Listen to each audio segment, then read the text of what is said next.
Welcome back to Risque Business News. I'm your host, Laura. And I'm Mae Planert. And today we have a hot one, guys. We are going to be talking about the meteoric rise and wildly chaotic fail of the yoga entrepreneur and founder of Bikram Yoga. Fuck Bikram Yoga. Mr. Bikram Choudhury. His name is Bikram? Yeah, that's his first name. Oh my God. Already off to a great start. Enjoy. Where's the money? I don't understand how you make money. Hold on. From that, though. 2 stand-up comics in New York City. Just learned a lot of this stuff. I'm gonna ask all the stupid questions that you might be thinking at home, but are afraid to ask people. Making it to where you feel like you're too stupid to be able to ever engage in it, they win. Why the fuck are they doing this? It's to make money. It's Risque Business News. What's poppin'? How you living? How am I living? You know what? It's Friday once again, which is great. Mm-hmm.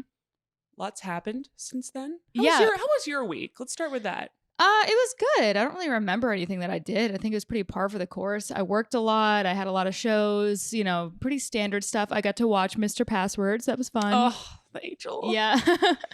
Little angel. And they got along really well, the cats, but yeah, Password and Greg, thick as thieves. Thick as thieves. They're starting a little club. They really are. Yeah.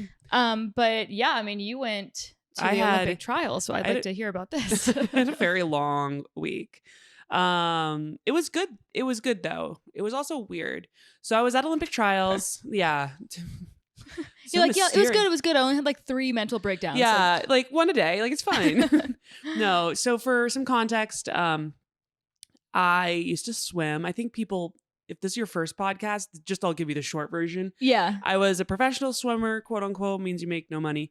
And then, but it does mean that I was like on the US national team, and swimming was like my life since I was 5. So I swam for 20 years, did 3 Olympic trials, got 8th, 4th, and then like didn't do very well in the last one. And even though I was the favorite, whoops. So I never ended up making the Olympic team.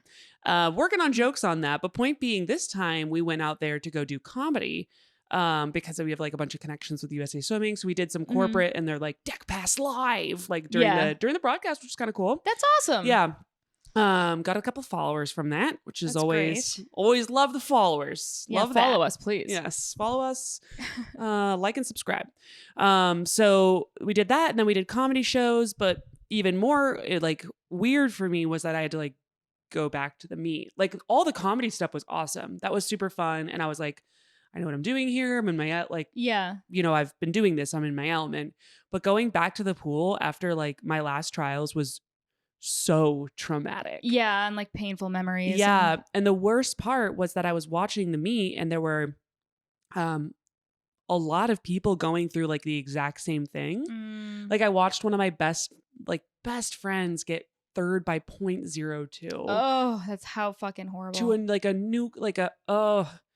And she was the favorite, and I was like, "This is my girl." And you're just like, "Oh, I know what you're going through." And it's so hard, and you're gonna be okay. Like, I promise you, like, no one fucking cares. Right. And the fact that I'm talking about it right now, people are like, we don't give a shit. You know what I mean? They're like, wrap it up. Like, yeah. But in short, I have had quite the week. So it was just like really sad watching that. Yeah. And then I went and did comedy, and I was like, well, this is fun. Yeah. My favorite part about comedy is that it's not like a 0-sum like situation. Like, we can both be successful. Right. And it's yeah, no, I like that. You know what I mean? In fact, it makes more sense for us to cheer each other on because 100%, if you rise faster than me, you'll bring me up with you and vice versa. You know what I mean? 100%. It's one of those things where I'm like, this is it's really nice to be in a collaborative environment where like you can be creative and there's not just spots for only 2 people. Right. And it's like, hey, every 4 years, how fucking crazy is that? That's insane. Every 4 years, it'd be like there's 2 Netflix specials and 2 comics get it every 4 years. That's crazy. Yeah. Well, I'm glad that's not the case. Okay. Point being, you had 2.5 minutes of me ranting about Olympic trials. I feel like that's fair. I feel like that's a fair amount of time. Yeah. Do you feel, because I feel like it's sort of a sore subject for you in general when we've talked about it in like regular life. Do you feel any sort of, do you feel like you're like officially moved on from it now? Like, was it healing for you in any way? Well, actually more partially.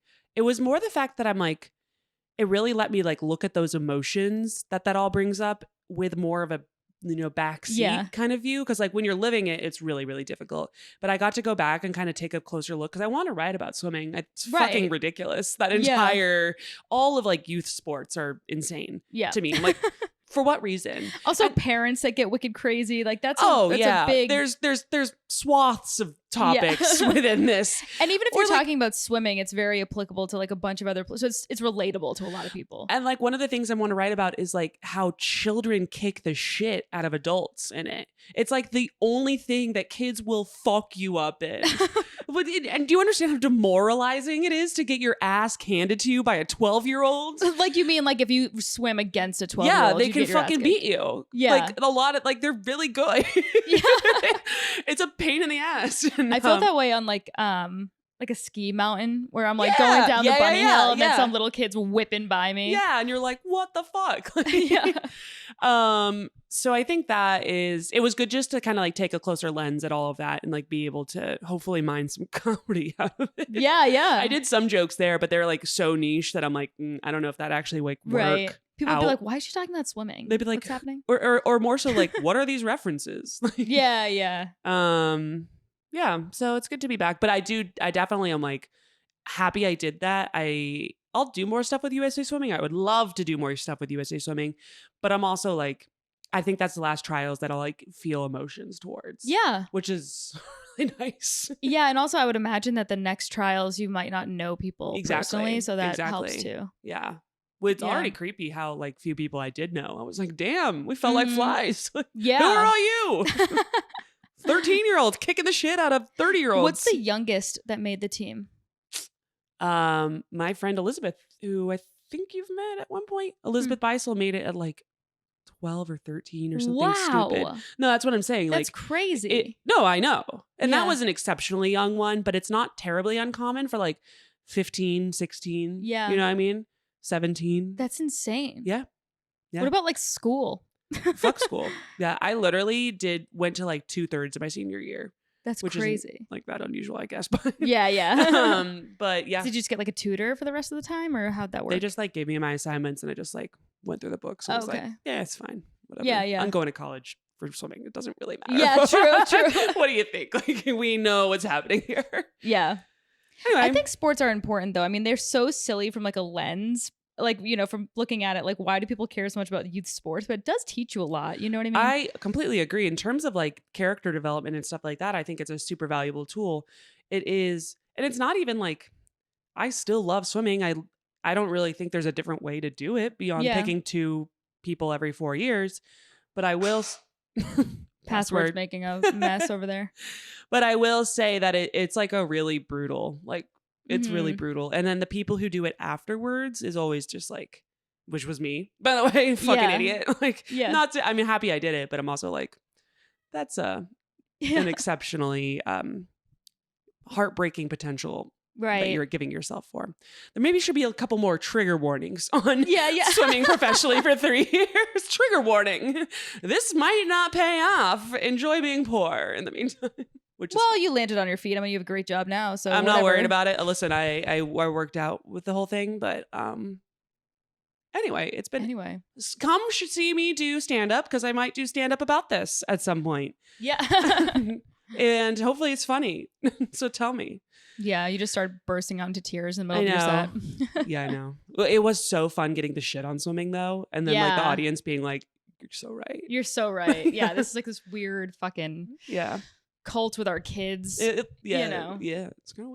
That's the angle is like, well, how is this not cult like? I know. You are beating the shit out of yourself in the pool. Yeah, day in, there is physical harm, and like for what specifically? Why? Exactly. I remember during hockey, my dad would get like a wicked riled up if like the ref made a wrong call. And I'm like, now looking back on it, it's like a 45-year-old man like banging on the glass and like getting pissed. He was one of those? Yes, he was one of those. And then also we'd like, drive home together and he'd be like, in this shot, you didn't have the right form and blah, blah. He would like take notes on me. My and dad I'm like, would film all my swims and we would watch them on the way home too. Yeah, I mean, I guess it's like, it's cute that he took such an interest in it, obviously, but then also like I guess if like Greg and Password were doing something, I'd be pretty into it too. 100%. If they were like cat racing or something.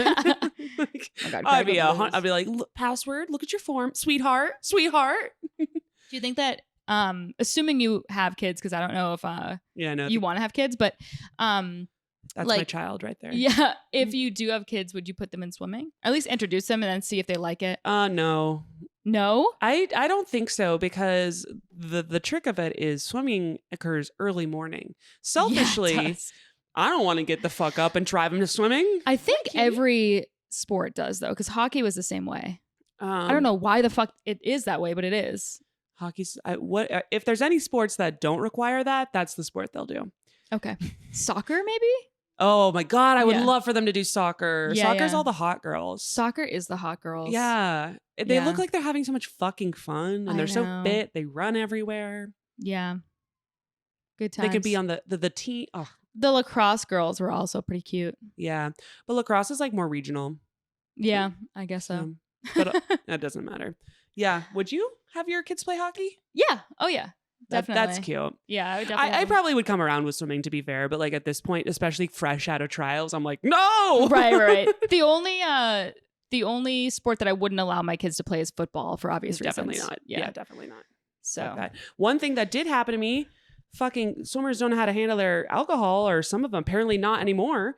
So some bitch, she was lovely, but at this point my attitude on her is colored, because she smashed a wine glass and it flew up and it cut my leg. oh my God. Like there's like, you can't really, it doesn't matter really, but it's like a divot. Like, I mean, I'm assuming she's not a swimmer on the team because she can't be drinking, right? right. No, Yeah. it was like a sister of someone Oh, or okay. other, but smashed it and it went, and I was like, Ooh. okay. I'm like, dramatically, just blood is gushing. And she just walks away, or what'd she do? was like, oh my God. And I was like, okay, I guess I'm going home. Yeah.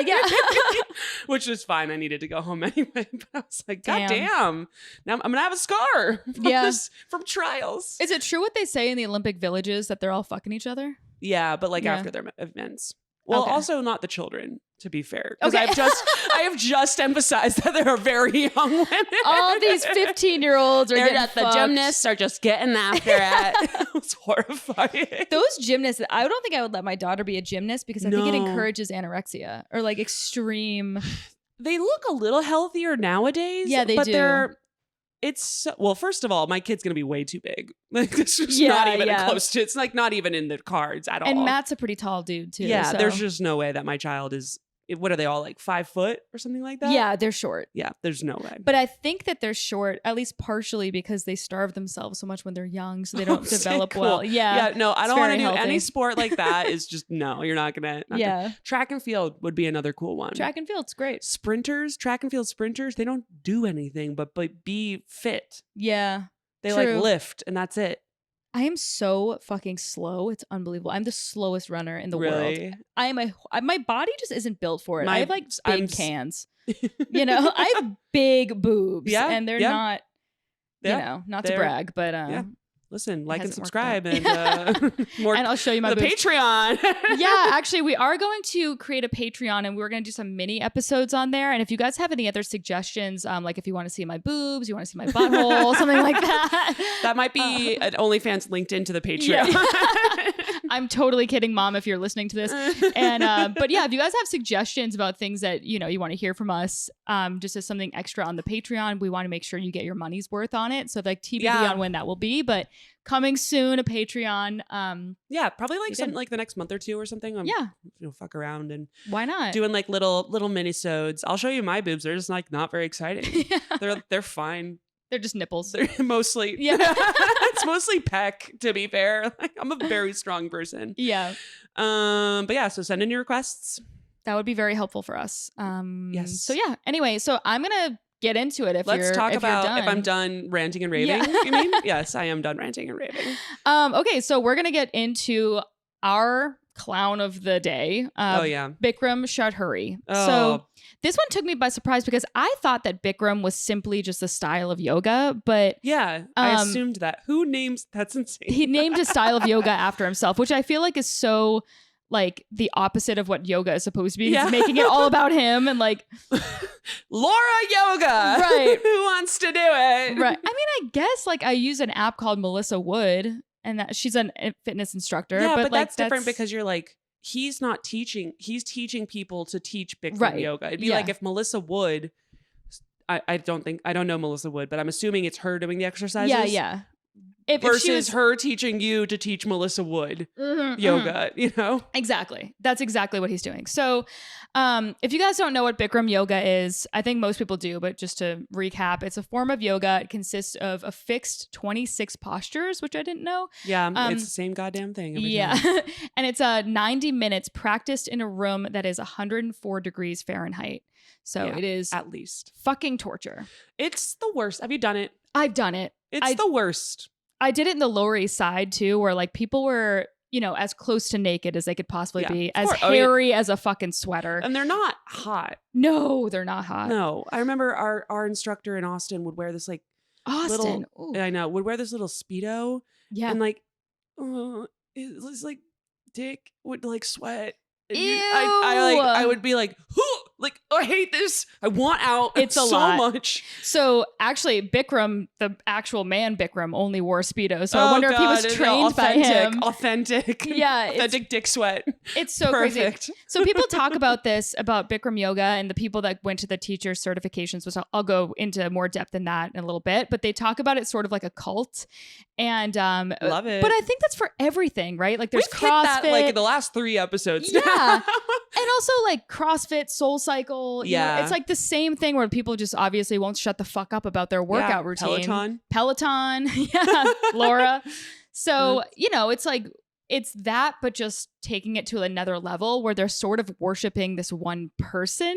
Got it. Which is really weird. But then, I mean, you could argue the same for Peloton. All those instructors have people that worship them and follow them to do it. But at least there's Absolutely. many of them. So it makes it a little less weird. Yeah. And I mean, this one specifically just does not feel healthy. Right. You know, like when you do, you're like, oh, I love Jess King's rides because she has great playlists. Yeah. That feels pretty like, Yeah. you know, and I want to marry her. You know what I Right. mean? Like that, like, you know, it feels reasonable. She has a wife. Yeah. So back off. She's married. But Did I tell you I met her once? When? I met her because the lady who does my hair, Steph Diaz Hair at Love Lane Salon. She's Yes. amazing. Check her out. Her hair She's looks booked great. for a very long time, but she's great. Yeah. All the good ones are. yeah. You gotta really. I know. That's So why I had a minor fiasco with my last hair. why? I tell you this. I'm No, I so don't sorry. think I've been so chatty. It's fine. It's a podcast. We're supposed to yeah, chat. you're right. I feel like I keep deviating from this. So I needed to get my hair done like fast, which is never a good situation. Right. Especially in New York. So I'm like, God damn it. Okay, I need to get like my hair colored today and I'll get it cut tomorrow. And I go get it colored and I'm like, hey, I want it to be like, I don't know, balayage, like blonde or whatever. Mhm. And I looked like fucking Galadriel from Lord of the Rings. Like Who's I had that? I don't know that. I don't know that reference. Platinum Oh, okay. blonde, like ice blonde, but like the my streaks God. of it. And I was just like, Like that trendy thing the youths are doing where it's like just the blonde right here. yeah. And it was like, Yeah. I mean, it's, you know how like the balayage has like big chunks, but it's like not like It's worked into your... It's worked in. I was Yeah. just like, no. So then we had to do another hour of like Yeah. more, but thankfully they fixed it. And I was like, okay, but I was just like, this is why you don't do the same day available, lady. I know. Don't do the same day available, lady. So true. So I also, sorry.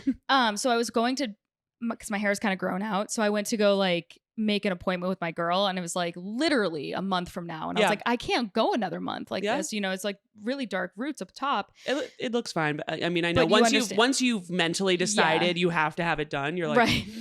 And I texted her and I was like, hey, is there anybody else you recommend? And she was like, honestly, don't go to anyone else. And I was like, I don't know if this is you. Like, I was like, yeah, what? I get it. She was like, just wait for me. I'll figure it out. And I was like, God, okay, fine. Because she's never steered me wrong. She does an amazing job. I mean, I so. need to get her details because I had Callie, but then she had to get like a fucking boyfriend in California and move. Wow, it's so fucking rude. So rude. I was like, excuse me, am I supposed to fly to California? Because I might. Yeah. You know. Honestly, hair is so fucking expensive here. It's like that's not even so- big I mean, part of the yeah, cost, you that's know. true. Okay, should we get back to our Yeah, boy I'm so Bikram? sorry. No, Yeah. it's cool. Yeah. Bikram. Bikram. Okay, so Bikram Choudhury. Chow. We're gonna get. I'm not getting in trouble again. I just call him Chode. Chode.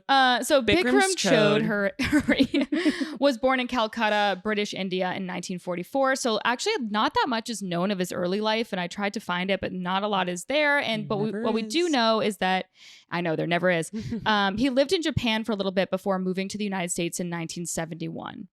So in 1971, like yoga was just started coming onto the scene in the United States. Like there was a few people that were sort of pioneering that, but it was pretty new. And he ended up in LA where it was exploding. Right. Probably the only part of the country that was like exploding at that point. Like obviously not mainstream as we know it now, but it was definitely like picking up in popularity. Yeah. People like didn't even like work out. I mean, I know they were doing like aerobics and shit. Yeah. They were doing like aerobics. step aerobics, which are kind of fun. My mom taught aerobics. Really? Yeah, isn't that hilarious? That's so it funny. Also kind of makes sense. Yeah, it does. I would love to take your mom's aerobics class. We'll put that on the Patreon. Yes, goddamn it. Now she does a shit ton of yoga, so. Yeah. Well, maybe she got introduced to Bikram. Who knows? Oh my God. So Bikram shows up on the scene in LA and he's got some fucking wild ass claims to start building his own reputation in yoga. So he's talking to people and he is claimed to have been studying in India under Bishnu Charan Ghosh. Great job on that. Wow, you just flowed through that name. Wow, look at that. Credit where credit's due. So we always pick stories with really hard to pronounce names I know. too. I mean, they're interesting. Yeah. What can I say? They are. We're sorry that we're not cultured. I don't know what to tell you. But so Bishnu is a really famous Indian bodybuilder and yogi. And he's said to have brought yoga to the Western world. So he's a big fucking deal. Cool. Is an Indian bodybuilder? Yeah. That's fucking sweet. Yeah. I didn't know. I thought that they were all like holier than thou. Like they didn't like get so tight, you know? But I mean, I guess I'm also just know nothing about I've Indian never been culture. to India. I don't know. Me neither. I would love to go to India. That's like definitely on the bucket list. I want to see like the Taj Mahal. I know. That'd be sick. I've been asking Mark to go and he's like, if for some reason it doesn't grab him, I'm like, how is this not interesting to you? I feel like it'd be so much fun. It's like so different. Like we used to, I also haven't really been to any of those like the Southeast Asian countries, like in, Bali or that's the same. I haven't been there either. I want to go, but also our original plan was to live in New York for a couple of years, then move to LA. And we're like, oh, we'll go when we go down there. And now I'm like, well, are we gonna move to LA? I don't think so. Ugh, this was news to me. This was like 5 years ago. Oh, okay. That we were like, that was like just the initial thought. You're telling me this. I'm like, what the fuck? Like splash this wine in your face. I'm like, we have a podcast to do. On the Patreon, we fight. Yeah. Laura would fucking murder me. No, I especially now that I've like, gotten more into my career, I'm like, for what fucking reason? Why would I ever go there? To get worse at comedy, no offense, but like, yeah, but seriously, to do less spots and yeah, exactly, horrible. So I'm like, I guess I can just connect through LAX and go to Bali. There you go. That makes a lot more sense. Okay, so anyway, Bikram. I don't know. Is it confusing if I go back between Bikram Yoga and Bikram the Man? Bikram the Man. Bikram the Man. Bikram the Man. So he also claimed, he was telling people around LA, he's like, I won the National India Yoga Championship for 3 consecutive years in my teenage years. That sounds like a big fucking deal. Little problem with that, though. Small issue is that Bishnu had no idea who he was and said he never trained him. Bikram did rip off a few of his postures, though, so whatever. Perfect. And the first ever national yoga competition was held in 1973, which was 3 years after Bikram had moved to the United States, and he was 30. So he's lying about both. That seems like just do some basic research, right. my guy. Like, what are you doing? Pretty easily found that you're lying. Although at the time, I mean, it's the 70s, people don't have Google, so they're just like, okay. Oh.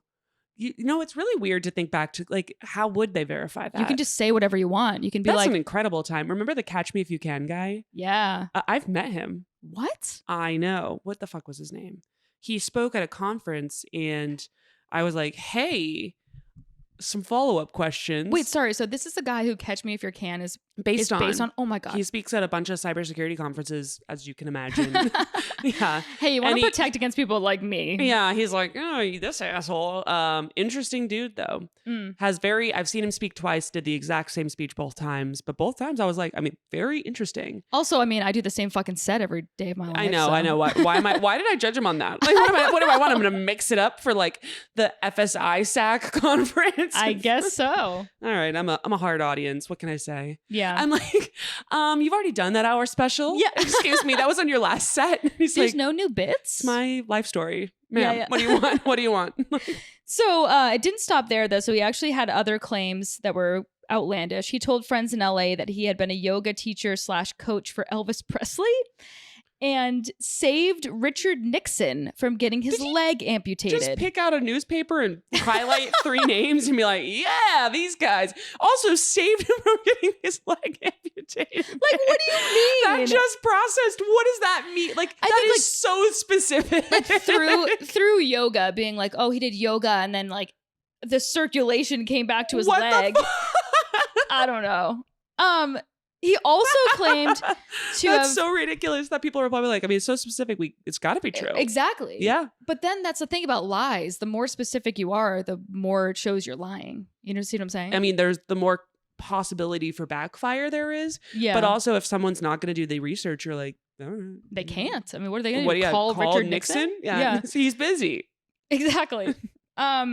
So he also claimed to have taught the Beatles and NASA astronauts.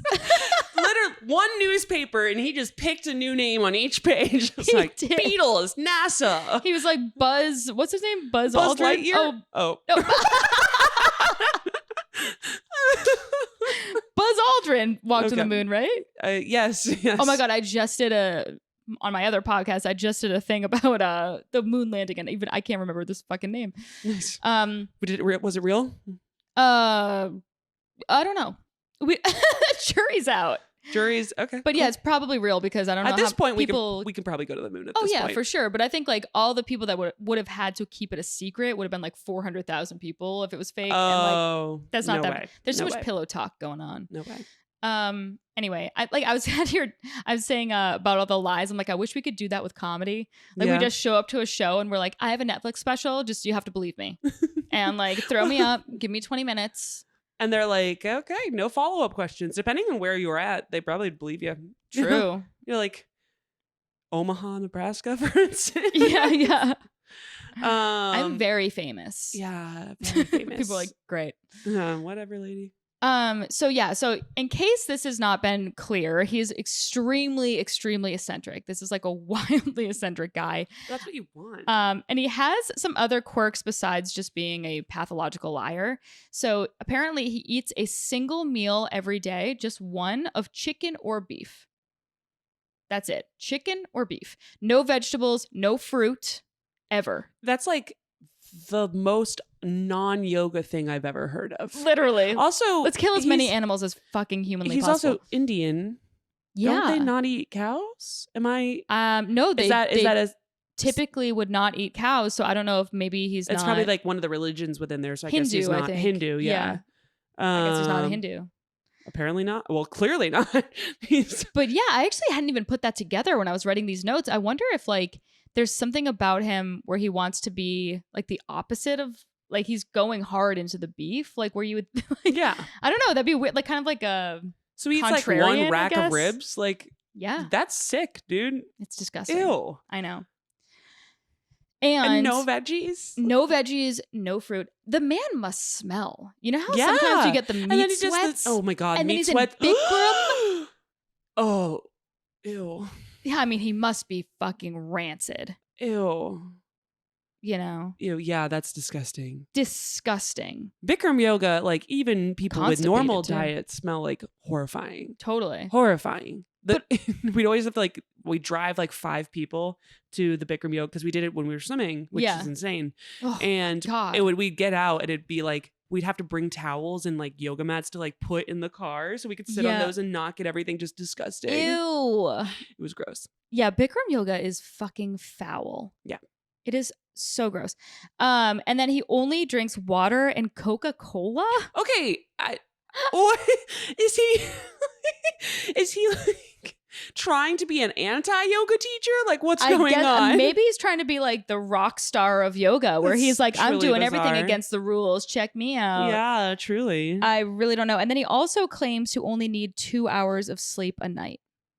It's because his body's stressed out. Pretty his much. body is just absolutely on the edge. It's like we can't even sleep, drink some like water, and eat a vegetable. Oh my God. You sick piece of shit. He probably poops once a fucking month. Oh my God. Yeah. There's no fiber. No fiber. Okay, so how did this chicken and beef eating, no vegetable Coca-Cola. man, Coca-Cola drinking dude end up with like such a huge empire? So even though he didn't have any real credentials, like I said, he lied about all the things that he supposedly had training in. He was really, really good at like selling the idea that Bikram yoga would be a life-changing experience. So he started this like word of mouth following in LA. It was a lot of like elite people, which I'll get into some of the celebrities that followed him. And he opened a studio in a basement in Beverly Hills, his first studio. Incredible. Yeah. Like, I gotta say, like, those kinds of people where I'm like, you were so clearly the opposite of all this, yet your marketing prowess, and you should just gone do marketing for like a tech company. Like, what are you doing? I know. 70s. Never mind. And so I couldn't find any information on like where he got the money to open his first studio, because I was curious about that. But sketchy. Something sketchy, or maybe like some of the elite people he was surrounding himself with, like fronted the money or like something. Right. I'm just making like accusations, but I don't really know. Yeah. It would have been a good investment though, because he made a shitload clearly. of money eventually. Clearly. So some of these elite followers included Shirley MacLaine, famous actress, Quincy Jones, Rashida Jones' dad, which is, well, no, obviously what we know him for. Yeah. He's famous for being Rashida Jones' dad, and that's it. You know, that guy. Michael Jackson. Of course. Jeff Bridges, Barbra Streisand, and Raquel Welch. It's a diverse group. It really is. And so they were all early adapters of Bikram yoga, and like went on and like told everybody about these benefits and whatever. And blah, blah, blah. Which is crazy. It's not even like they posted on Instagram. They just legit had to be like, Bikram yoga is cool. Literally. And people were like, I'm going to remember that and now tell another person. Exactly. And also, like, I feel like LA has always been the forefront of like kind of like silly wellness trends. Yes. You know, like Goop is obviously there, and like all that's like, oh, you got to get a fucking colonoscopy every day. What is it called? Yeah. Oh, when they put the water up your butt. Yeah. I think that's a colonoscopy. No, wait. No. Colonoscopy is like the medical version of that. Colonic? Something with colon, water up your butt, whatever. Mostly it's like hokey ass things. Like I don't even really believe Which is in, not like, good for you, by the way. No, it's not good for you. And I don't even really believe necessarily in taking, I don't know, maybe, but like of like a vitamin. Because I'm like, just eat the food that gives your body the ideally that for sure. Need. Unless you're doing something like that's going to weirdly stress your body to need additional of random vitamins. Right. But ideally you're going to eat that out of your food. Right. So eat some vegetables, which is what Weight Watchers has just been like, hey, Laura, what if you ate a fucking salad once in a while? I don't know. Maybe you wouldn't gain weight. I gotta tell you guys, we have been on our Weight Watchers journey, if you will. Oh my God. I'm like bitter. And I'm like a wizened war veteran. Fucking Weight Watchers. Every single time that I drink, I go way over my points. Can we talk about that? That's fine. Whatever. I'm not counting out. I'm trying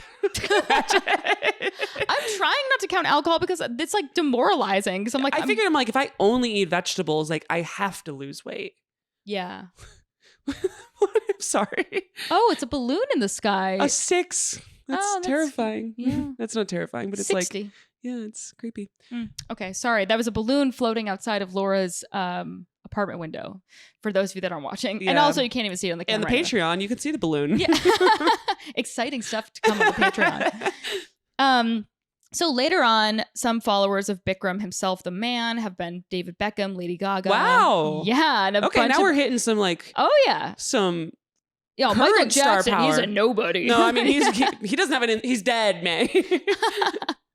True. Damn. So, side note and a little bit of foreshadowing to come, Bikram, the man, later sued Raquel Welch for, quote, stealing his techniques in an exercise book. So he wanted to create like a copyright for his exercise techniques. How does that work? It doesn't. Okay. So he got it's like, what are you going to trademark the squat? Like, what are you exactly. So doing? he was trying. That's exactly right. Yeah, So like he was trying to trademark it, and then a court eventually was like, okay, we can't have like. It would be like, I don't know, Tom Brady being like, oh, I do a bunch of push-ups and then I do this and then I do this, and then no one else is allowed to do it in that order. They're like, that's not really how it works.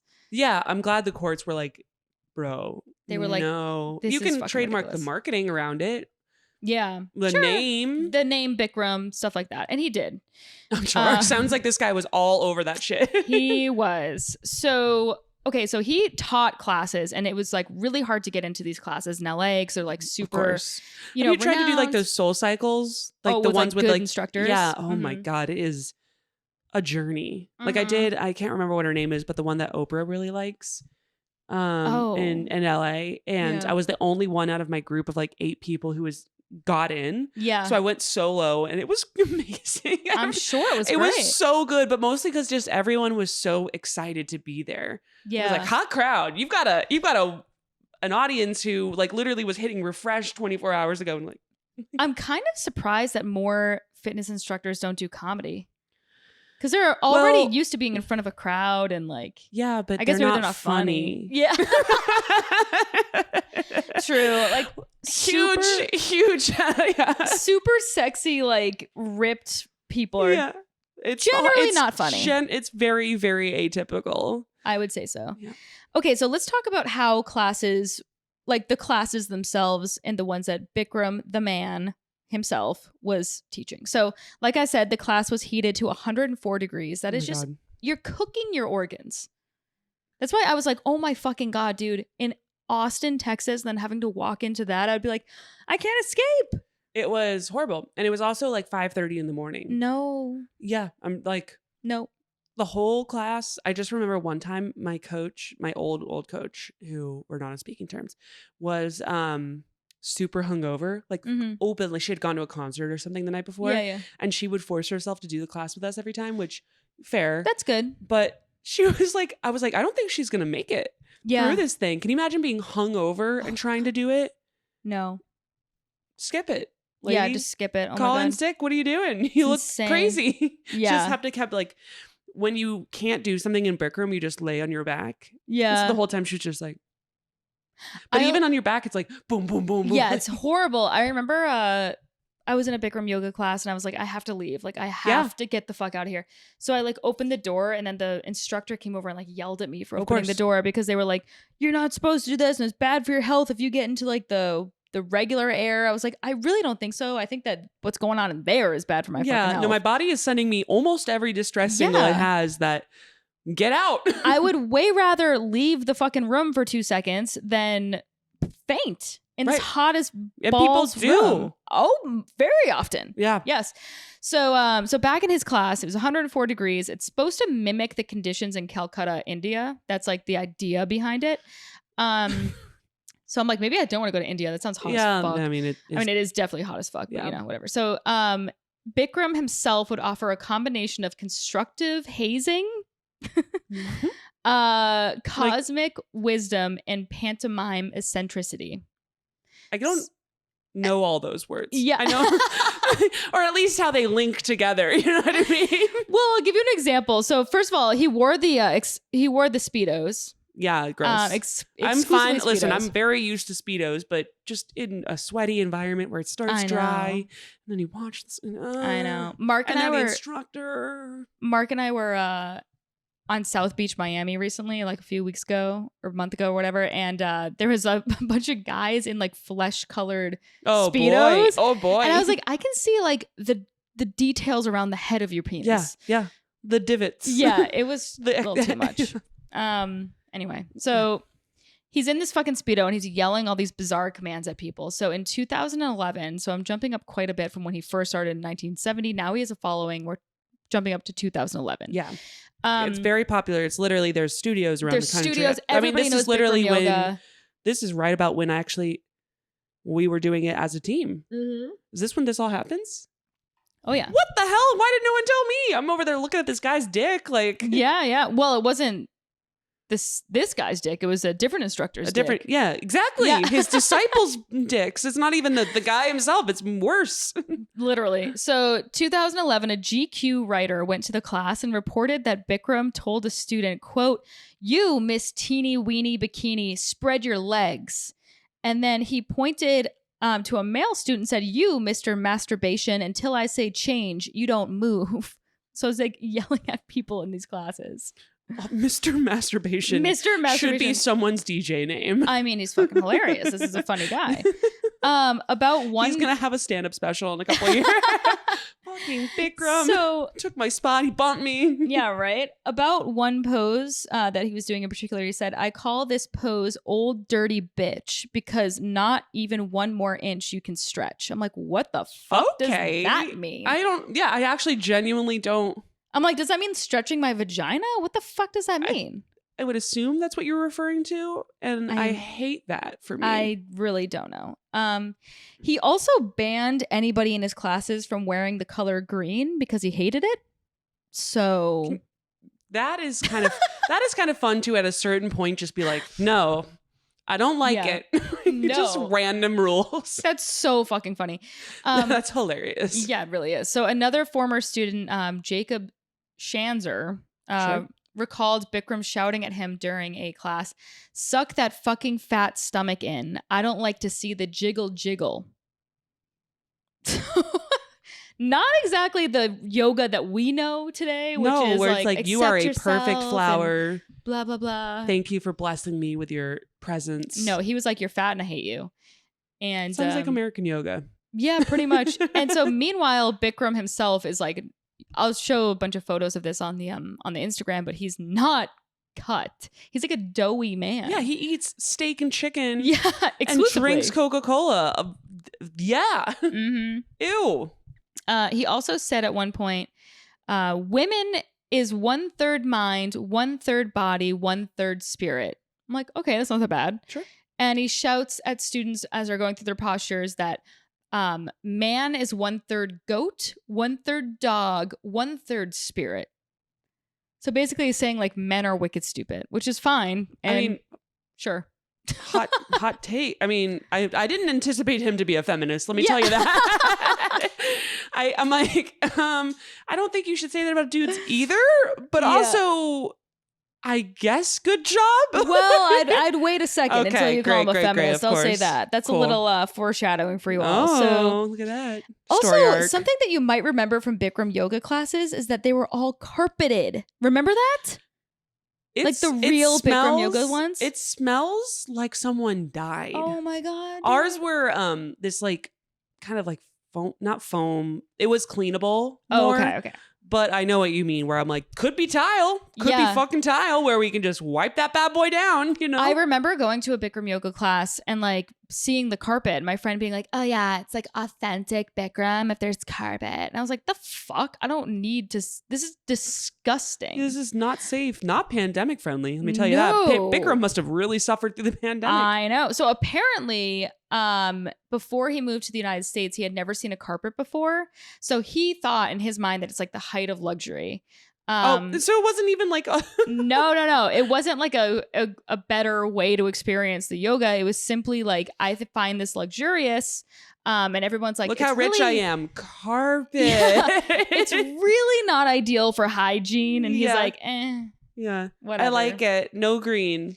Don't Yep. make it green. I know. So even all of this, everything we're describing sounds fucking horrific, obviously. But all like, okay, fine. I'm just surprised people bought in, but clearly here I am. So right. I mean, at this point, fair enough. Right. So the thing is, though, is that like his yoga did give some people like a life-changing experience. I think any type of yoga can, any type of exercise, any type can. of exercise. If also like if you do like a bit of a sauna, like you're gonna lose some weight, especially, and you're gonna feel nice. Yeah, absolutely. You do feel very stretched out after. Yeah, you do. I will say. Mm-hmm. Do you need to be at 104 degrees? Not necessarily. Probably not. Yeah. I've done normal hot yoga classes, like non-Bikram, where it's like high 80s, and like that feels. I still am all set. Like I still don't need to do that. No, but felt more reasonable. Yeah, you know, Bikram yoga is unfucking reasonable in my opinion. Yeah. I agree. It's crazy. It's whatever. So anyway, so one of the people that really liked Bikram yoga was a former student named Asuma, and she first went to a Bikram affiliated studio in London in 2000. She said, I immediately saw the benefit of it.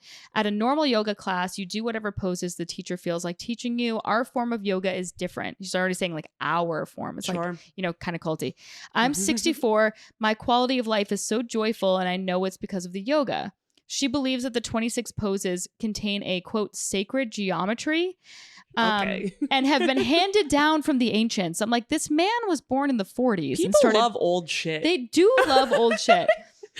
So Bikram the man also claimed that his form of yoga was more rigorous and authentic than westernized forms of preaching peace and love. I don't know. I don't have any experience in what makes yoga authentic or not authentic. Also, what is like, why does it have to be authentic? Yeah, I have no fucking idea. I don't know. So, I want some science that bitch up, you know? Yeah, right? Let's throw some fucking data at this. Let's do some AI yoga. Totally agree.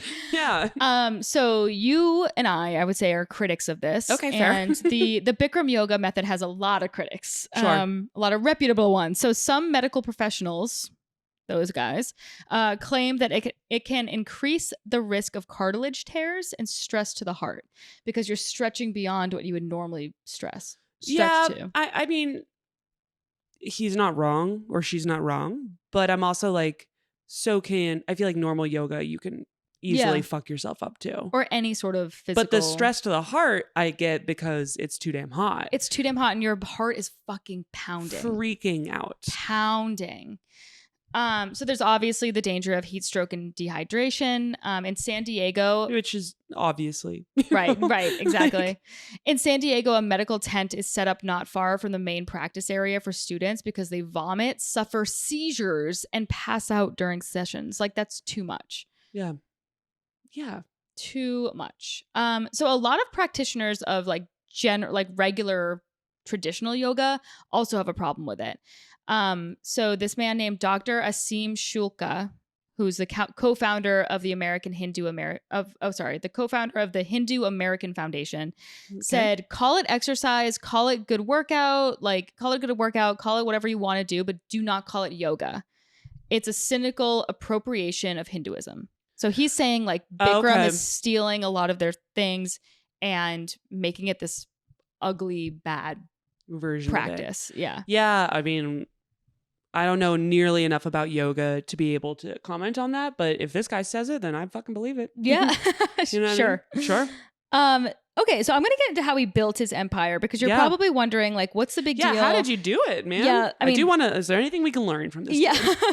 So in the beginning, Bikram the man asked for donations and slept on the floor of his studio. So pretty humble beginnings, pretty bare bones. Okay, like a startup. But then he quickly, obviously, was lying to people all around town and getting this celebrity clientele. And as his celebrity clientele grew, so did like his own material demands, right? So he started thinking of ways that he could build, a bigger revenue stream. And one of them was to teach other people what he knew so that they could open their own businesses. And then it would be copyrighted under him and a little franchise kickback. Action. Yeah. And he would get a little bit of kickback for every interesting Bikram yoga studio that was opened. Got it. Is that did he come up with that model for fitness studios or? I don't know. I'm not sure. Because I mean, good for him. Mm-hmm. That literally is like how McDonald's and like fucking Burger King and all of those. We should do an episode on that too. Yeah. How franchises work and how much money that they have to like put up and exactly. Anyway. So his most reliable stream of revenue was actually his twice yearly teacher training sessions. Mm-hmm. So listen to this. I did the math a few times because I was like, that can't be right. It is right. So up to 400 students would pay $15,000 to undergo a 9-week intensive yoga training to become a certified Bikram instructor. $15,000? $15,000. So if every single one was sold out, which they were typically, that totals $6 million twice a year. Damn. Yeah. Okay. He's a really good businessman. Jesus, he should have. I know. So I'm like kind of impressed. I know. I'm And sure he's going to do some more bad stuff, but oh, for sure. But then, and also the thing about creating your own studio, he would have to personally say that like you could do it. It's not just Yeah. anybody. So it like became this cult like thing it's where everyone really similar to like McDonald's. yeah, and everybody's sucking up to him and like whatever because they want to be able to make their own studio, Right. you know, which is like really fucked up and weird. But this grew his personal fortune to an estimated $75 million, including a fleet of 43 luxury cars. Wow. 43 is so many. Like I don't parking alone, you need like a garage. Oh, definitely. I mean, I don't even know. Like, if I had to be like, oh, you have to pick out 43 like luxury handbags that you want, I'd be like, I don't even like 43 of these. Yeah, You know? absolutely not. Crazy. 43 cars? I can't name 43 kinds of cars. No, me neither. I cannot do that. That'd be funny Like if a just Toyota it's 43. Camry. Yeah, and it's just like 43 Toyota Camrys. No, they were It's a great luxury car. It's reliable. What can I say? They get you from point A to point B. Yeah. Where is a lie?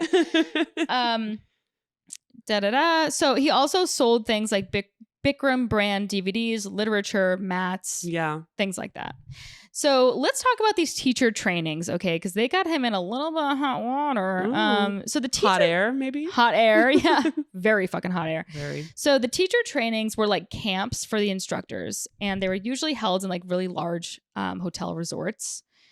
And Like in South Beach. It's like Fontainebleau. yeah, well, in like Las Vegas, Yeah, I'm like places like sure. that. So the Bikram teacher training courses center on two mass, so like mass meaning like all 400 people are in this like huge ass tent. Mhm. And it's 90-minute hot yoga sessions with like anatomy seminars, spiritual lectures, which I'm like, how can they not see it's a cult? Right. And some learnings of 45 pages of copywritten Bikram dialogue. I'm like, so a cult pamphlet. This Yeah. is what you should say to your followers. It's ridiculous. So Bikram the man liked to conduct every evening class from a throne. So like picture this. Okay, so there's like 400 No green. Yeah, there's like 400 people like barely wearing clothes, and this man in a Speedo. He also has a ponytail, by the way. Of course. He's sitting Not a man bun. Yeah, no. And he's sitting in like this big throne yelling things at people as they're doing these poses in this fucking wildly hot room. That is in a Vegas conference room. In a Vegas conference room, literally. The staff is like, you need us to make this ballroom 104 degrees. They're like, yes, huh? please. Yes, please. Oh my fucking God. So apparently he would usually be sitting on the throne, like yelling out demands at people and brushing his hair, which is really funny. And part of him sounds kind of awesome. yeah, it really does. He sounds like an emperor from Rome. Yeah. Oh, You know wait. what I mean? I skipped a detail. It's not him brushing his own hair. It's an attendant Oh brushing my God, his hair. even more. And he'd have an attendant massaging his legs. Like, this literally sounds like Nero or whatever, like the Roman emperors. I mean, basically he's being like, everybody else do this horrible thing that sucks and everybody hates it, but And I would I'm like a going to be up massage, here please. getting a massage. Literally getting So spa ridiculous. treatments. Yeah, it's crazy. So a woman named Francesca Asima, I think that's the lady I referenced earlier who enjoyed the practice at the time, at least, attended a course in spring of 2002. She says, he walked in and everybody started jumping around and cheering. Because I'm English, we don't really do cults. I didn't really understand what was going on. It's like a very American thing. Yeah, exactly. Which is that true? I feel have like no I don't idea. know. But she goes, I didn't really understand what was going on, but We everybody don't was really do worshiping him. cults. Yeah, I guess. Incredible. Iconic. So Francesca at the time was 49, and she believed that her, quote, difficult attitude led her to being shunned by Bikram's inner circle. So Probably. I mean, yeah, but what I'm thinking is more so like she wasn't hot enough to be around him most of the time. You see what I'm saying? Oh, well, I mean, was that a requirement for his inner circle? So the typical attendees of these, 'cause she was certification too things. old? She was too old. She was 49. Oh. And the mass majority of people were 22 to 35 and seems like a little bit more impressionable. So he's probably like, I don't want to deal with this 49-year-old woman who knows up from things. down and Right. can't be like manipulated like these other Can't people. wait to be then. So, One day we'll be there. I know, right?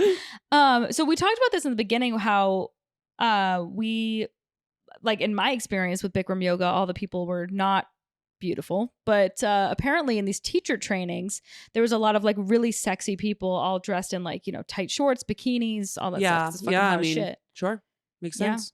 Yeah.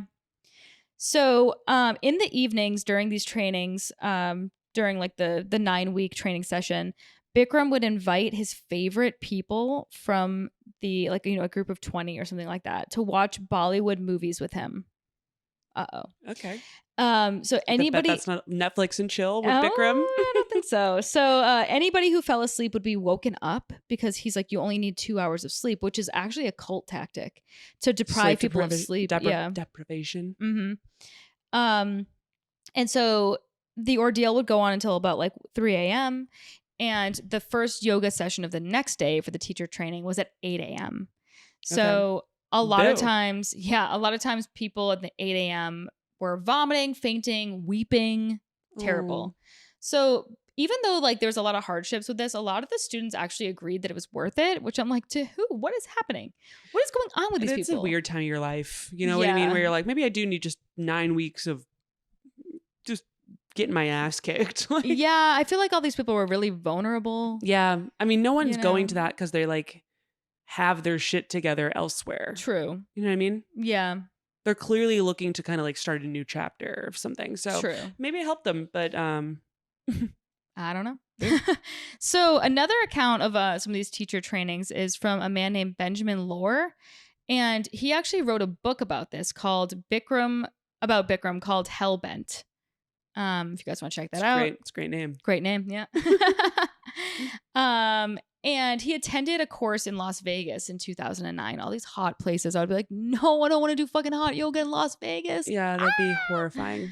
Oh, it sounds You horrible. walk outside and you're like, this is no better. Right. So, but it's dry now. I know. So Ben, the writer of the book, says he found himself drawn to Bikram, the man. He said, even though he was, quote, clearly a buffoon. Okay. Yeah. He's like, I like this buffoon. I guess if you can just see that out the gate, sure. Yeah, why not? So by the third evening of this training, Bikram had told the class that he launched Michael Jackson's career. Perfect. Sure. Cured Janet Reno's Parkinson's disease. That's not a thing you do. Great. Sure. Was once best friends with Elvis and had experienced, quote, 72 hours of marathon sex where my partner has 49 orgasms I count. At least he's worried about her or his pleasure. Yeah. Maybe he is like the feminist of the ages. Yeah, I don't know. He's like, we should be giving orgasms to the other person. We're like, yeah. Okay, fine, fair. I love this quote. So Benjamin Lohr said that Bikram had the quality of being present in the moment. And he said, quote, you see it with Donald Trump too. It's this unscripted responsiveness. So fucking making things up as they go. Yes. Yeah. Okay. I guess I've never seen that as a positive, but isn't that so funny? Like, what the fuck? That is pretty amazing. It really So wait, is. I don't even know if this guy likes him or not. I think he's like mesmerized by him. Interesting. But, spoiler alert coming up, he is not a good guy. He does a lot of bad things. So I think in retrospect, talking to this reporter that he was talking to, he's not a fan of Bikram. Got it. Any longer. Okay. So that was his initial appeal. Right. 49 orgasms. Like, this guy's got it going on. This guy's kicking ass. What a hero. So he also said, Bikram has an incredible ability to zoom in on specific people combined with an ability to act as if he's being true to himself, which is weird. So we know those he's people, a shyster, though. he's a charlatan, you know? Yeah, absolutely. Like they're charming. Right. You know, in person, you're like, oh my God, they're so cool. And right. then you're like, wait a second. What? I don't know. Elvis. He's dead. He said, when there are 380 people in a room cheering, you start to wonder to yourself, like, am I the only person who's sitting out of this? So you find yourself clapping and cheering, despite the fact that a lot of what he said was moronic, homophobic, or racist. Oh, wow. Okay, Yeah. the first one, fine. But the other two, not so good. And I know what he means, though, where like it's group mind. Right. It's fun. You don't want to go against it. It's fun to be in a group of people cheering for some shit, you know? Yeah, absolutely. And probably releases some chemicals or something. Right. So I thought, actually, speaking of releasing chemicals, Here we go. So it's, oh no, where are we going with this? It was mostly females that attended these. Like I would say it's probably like 80-20. As you can imagine, like most yoga teachers are girls. But the female instructors would laugh about the erections during some of the seated postures, and the people would say like, I can't even look at the men in here because like everyone would have them. All the men would have a swollen penis, or a swollen penis. I don't know why I said that. A fucking hard a boner. Yeah, a boner, if you will. That's what Mae calls a boner. But yeah, they said, I don't know whether to laugh or run away screaming. So imagine just sitting in there and everybody's got a fucking like raging boner. Yeah, it's crazy. I mean, I swam and that wasn't a thing. No, because they're busy. Also, we weren't very attractive in our fucking caps. Like, hello. That's so funny. So the hardcore yoga would stimulate sexual appetites. Like it definitely seems pretty obvious. But the practice's tantric aspects have long been like pretty taboo. Because of a lot of influence in Christian missionaries in India. So when you're doing regular yoga, a lot of that's taboo. Okay. So I don't know why, but whatever. And officially hookups are forbidden at teacher training. That makes sense. Yeah, definitely. And like between the instructor or like within the teacher just being trained? Between the attendees, everybody. You're not allowed to have sex. Okay. Which kind of makes it way hotter, honestly. Yeah. Oh my God. But Bikram... They definitely have some very hot sex there. Oh, yeah. But Bikram says we can't. Yeah. Bikram says, I tell them, quote, no touchy touchy, no kissy kissy, no fucky fucky. Okay. Didn't need that last one. We got it from the first two, but sure. So they interviewed this guy named Paul, who was a trainer in the Bay Area, and he said, it's a sexual playground. What do you expect? There's hundreds of gorgeous, extremely fit women everywhere. There's almost no guys. The practice gets everyone all worked up. It's the energy going up the spine. Whatever. Sure. It's noted that Paul is tall, well-muscled, in his early 30s with curly black hair, and he wore a tiger-striped Speedo when talking to this reporter. Good. The reporters must have been like, where did we just walk into? Literally. So Paul says, he's like, we're not supposed to have sex here, but you know how it is. A lot of us come back year after year, seeds are planted, and he winked. So he's like, oh my we're God, fucking. Are they babies? Yeah. What do you mean seeds are planted, sir? I don't fucking know. So at one of the retreats, there was a Q&A that follows one of Bikram's evening lectures. I'm like, can we just call it a cult at this point? Sure. And several women asked which postures are best for inducing orgasms. And he said, okay. Yeah, right, I know. She's very horny. Literally. Excuse me, Bikram. How do I come? He's like, I don't. He's like, oh, let me help you. Yeah. Jesus Christ. 49 later. Yeah, right. So he says, for good sex, you want eagle pose, which involves like twinning your arms around each other. Eagle is it's this one, right? Really? Is that maybe it? Not. Huh. Oh, yeah, it is. And then lowering yourself into a seated position. How is that going to make you come, though? I don't know. No idea. I mean, it's hard. It's a great stretch. I guess. But I don't necessarily need to do it at 104 degrees. No, I don't. He Just says, with this pose, you will be fucking until you're 90 and you will have 7 orgasms in a row. So this man is just like hyperbole after hyperbole. Yeah, numbers mean nothing to him. Pick a number, any number. Literally. Okay, so there was a lot of like religious undertones. So people are saying like there's a lot of spirituality in this and, we're worshiping this man and blah, blah, blah. So a writer for GQ asked whether Bikram yoga promotes spiritual growth. And Bikram responded as, you Westerners are like spiritual babies. You were born in the wrong country with the wrong skin color and the wrong culture. You can never be spiritual. It's not your fault. I'm sorry about that. If you can even get the body right, that much is good enough for you. I don't know what the fuck that means. I don't even know. There's not even enough detail there to be like, wait, what? Like, what? I don't know. So India is nailing it? because I don't know I if guess we so. know much about India, what's going on there. They're Spoiler alert. kicking ass. Yeah, well, I mean, maybe they're spiritual. They have a caste system. Yeah, literally. I don't want to fucking hear it. Mhm. We're nailing the spirit. At least we.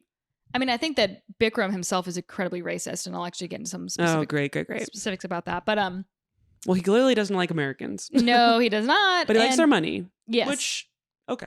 Can't even. That's the most American thing about him, though. So anyways, then the writer asks straight up, is there any religious aspect to Bikram yoga? Okay. And he responds, religion is the biggest piece of shit created in all time. Okay. Okay. So But then what was the spirituality thing you were just talking about? What is that? and how's that different? I don't know. Okay. So anyway, the writer says, do you feel embarrassed about being so showy with your 49 million fucking cars and Right. all this money and blah, blah, blah? And he says back to the reporter, all this money means nothing. They ask me, Bikram, now you are so rich. Why do you not live like the poor Indians? I tell you why, because I have been in that gutter. I have lived in the streets of Calcutta. Go do good in the world like me. Teach them their mind has a screw loose. It hates itself. It hates its body. So basically tear down everybody in your path. But the lotus can grow in the garbage. Make them fall in love with themselves. That is the secret. I tell the same thing to my good friends and they write chicken soup for the soul. They sell what? 10 million copies? You can trust me. And Wait, he is like Trump. yeah, he's crazy. Oh my God.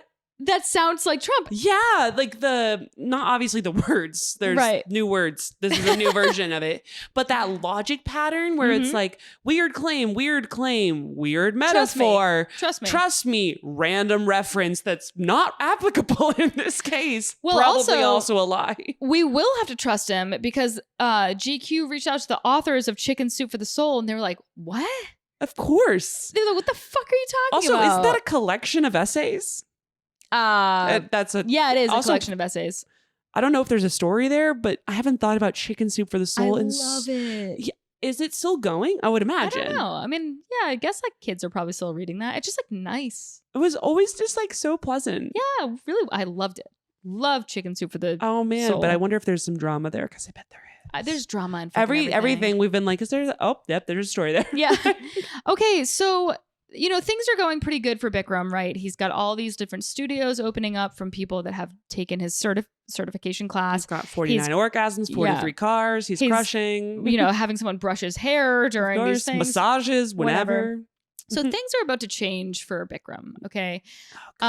So there were a few allegations that came out. I'll start with the verbal ones because then we're going to get into the sexual ones. Let's start out afterwards. light. Build it light, up. build it up. So the verbal accusations. May of 2011, his secretary at the time receives a lawsuit from, not like to her, but like she's the group. receiving it through, Yeah. Whatever. From a woman named Fandora Williams. Great So name. basically, she says that at a training session in Town and Country Resort in San Diego the previous autumn, that some allegations went down. So basically, Williams' lawyer alleged that Bikram had invited the class to lay down in Shavasana, which is like My favorite pose. Yeah, me too. You're just laying Just on your back. like Literally, you're laying on your back. just quiet. Um, like a corpse. whereupon he launched into a homophobic rant. Uh-oh. Trigger warning, by the way. Yeah, Happy sorry. Pride.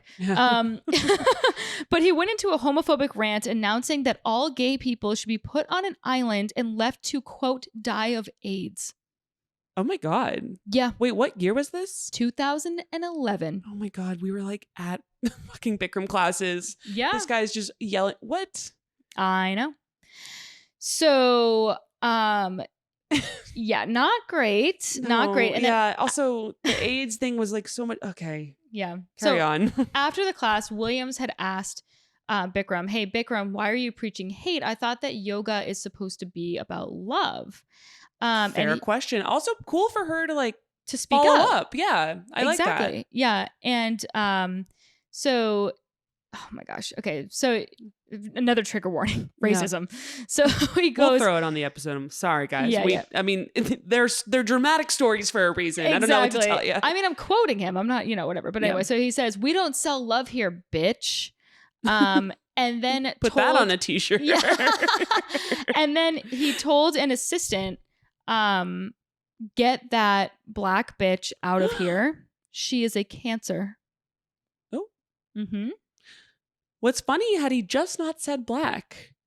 I mean, that it's not, bitch out of here is still pretty then bad. Then it becomes sexism. Yeah. Racism, though, trumped it. Yeah. So Williams was ejected from the course. Oh, no. Yep. And he refused to refund her, $15,000 fee. It's usually in euros, which is why I rounded up. Got it. But Yeah. Whatever.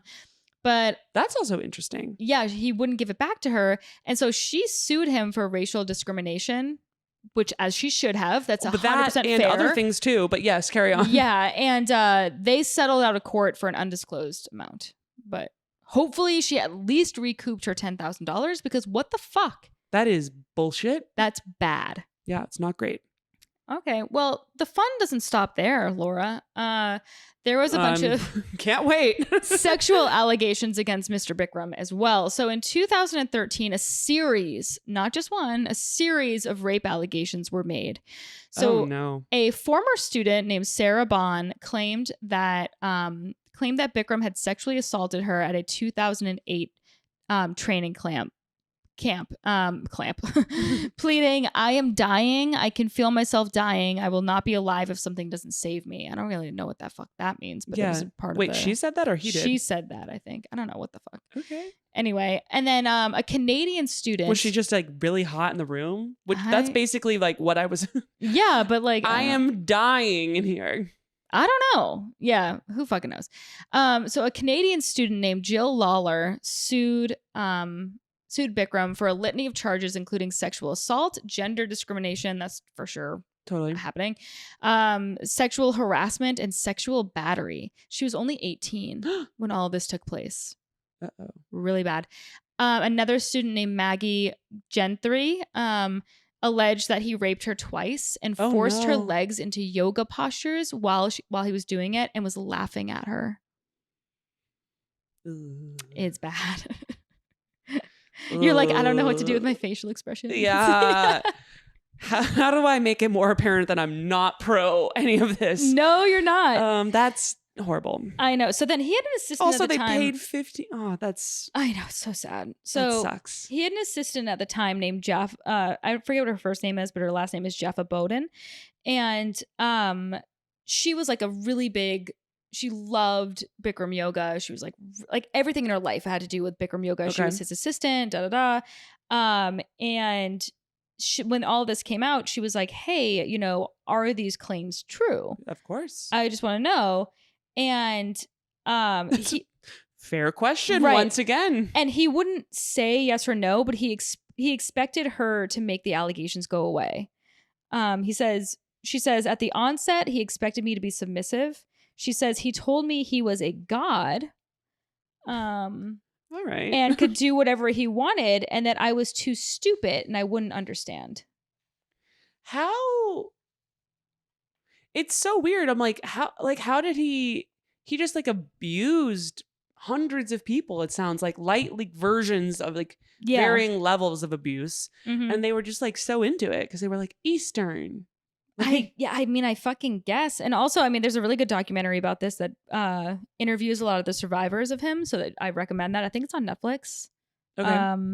If you just look up Bikram documentary. Also, hate when you have to refer to yourself as a survivor of someone. Yeah, truly. That's not good. It's what they are. Yeah. No, I hear you, but boo. So his assistant, Jaffa Bowden, claims that on one occasion, Bikram held a meeting in his presidential suite and encouraged her to join him in bed. He would tell me to go and shut up the other witnesses about the sexual assault. And he said one woman sent a Facebook message saying that Bikram had tried to put his penis in her mouth, which is, obviously horrific. And the assistant went to Bikram and said, what is this? And he said, I thought we'd taken care of that bitch in Hawaii.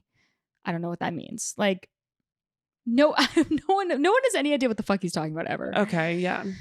After she told him he wasn't allowed to bring trainees to his bedroom because he'd been bringing people to his bedroom and probably raping them, obviously. Yeah, it's Seems like it. So, yeah, what are you going to do? Yeah, he mocked the assistant in front of the class and he stood up on the podium and says, "My lawyer tells me that I can't have a girl in my room, so now I'm going to have 2." Okay. Maybe you should listen to your lawyer. He's crazy. God.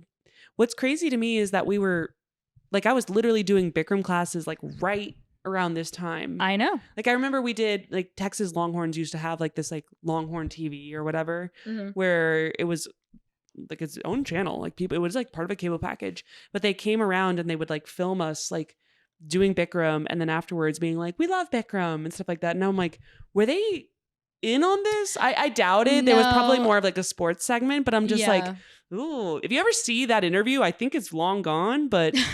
I'm going to officially take back those remarks being pro Bikram yoga.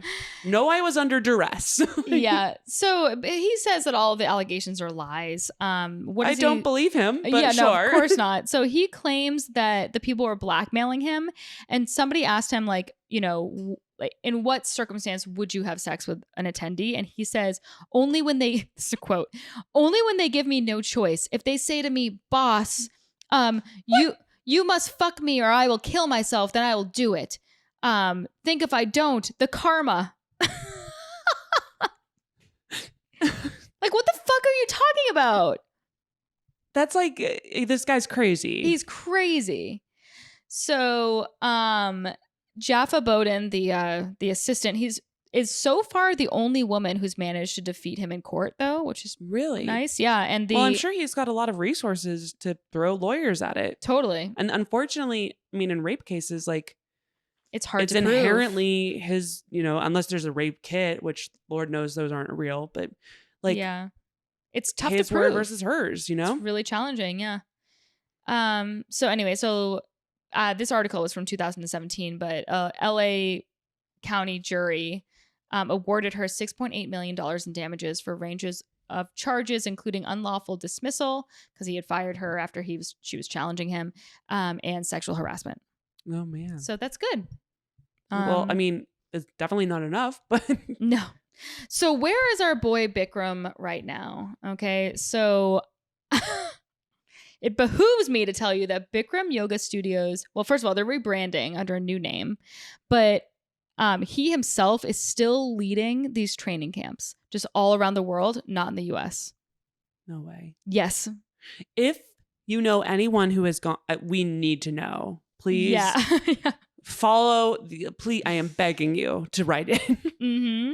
So recovering damages has not been easy, though. So his fleet of cars has vanished. We don't know what the fuck happened to them. Okay. He is now living in India. So, it's like hard to get a hold of him. And then they've tried to get him back here in some way, but I don't think that they legally can yet. They can't like extradite him or whatever. Yeah, there's probably no like, they need to have like a charge against it, like exactly. a specific charge. Right. So they haven't been able to get him back here, but they've been trying to. But anyway, he lives in Mumbai, as best I know, and he's doing a bunch of teaching training camps in Mumbai.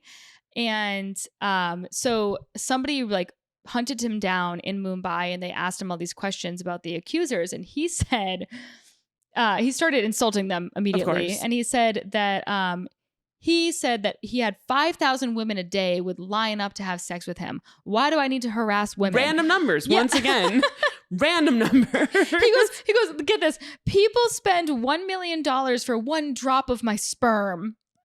Oh my God. Oh my God. Also, if you're going to pay $1 million for a drop of his sperm, write in. I want to hear your thoughts. Literally. And so he says, are you that dumb to believe those trash? Meaning that the women are trash.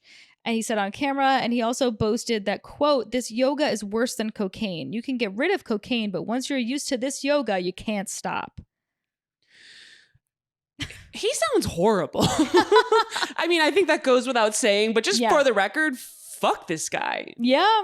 So basically, I mean, all in all, in the era of Me Too, he basically was like the Harvey Weinstein of yoga and kind of got away with it, honestly. Up until now, I mean, maybe his time will come eventually, but right now it's looking like he's sort of kind of got away with it.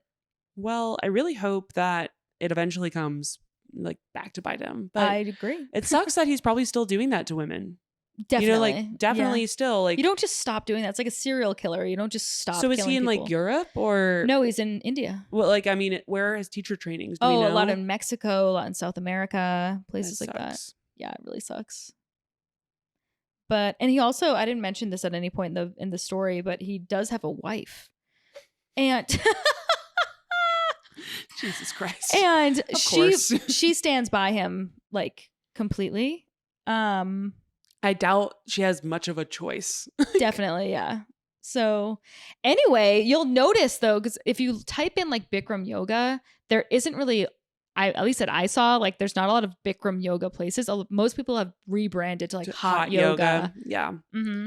I mean, I'm glad they at least, took the turn. And I think heated yoga is fine. It was the extremes and the weirdness that was. It was awful. Yeah. Yeah. I'm going to go and look up that place in Austin and see if it still's around or if they've rebranded. Yeah. I mean, it's sort of like any cult leader though. There are some people that still like it. But also like this guy with the fucking Speedo dick, like I'm sure he would stick with it. Yeah. But I wonder if he's there. And maybe, I'm definitely going to look this up. Maybe he doesn't believe the women, which, like, I don't know. I mean, there's always going to be the dissenters. So yeah. Totally. Well, that was very interesting and a little horrifying. But no one got murdered. No one got murdered that we know of. Which is a move forward from our last 2 episodes. True. So nobody got murdered, so that's exciting. But there was a good deal of diddling and a good deal of racism, so that's good. All right. Listen, the drama unfortunately has that. Yeah. We'll try to find a lighter topic for next week. This was kind of fun, though. This was fun, though. Yeah, I mean, definitely. And, let us know which topics you guys like and don't like so that we can cater to some of that. I just go with what I find interesting, and I usually like more scandalous stuff like this.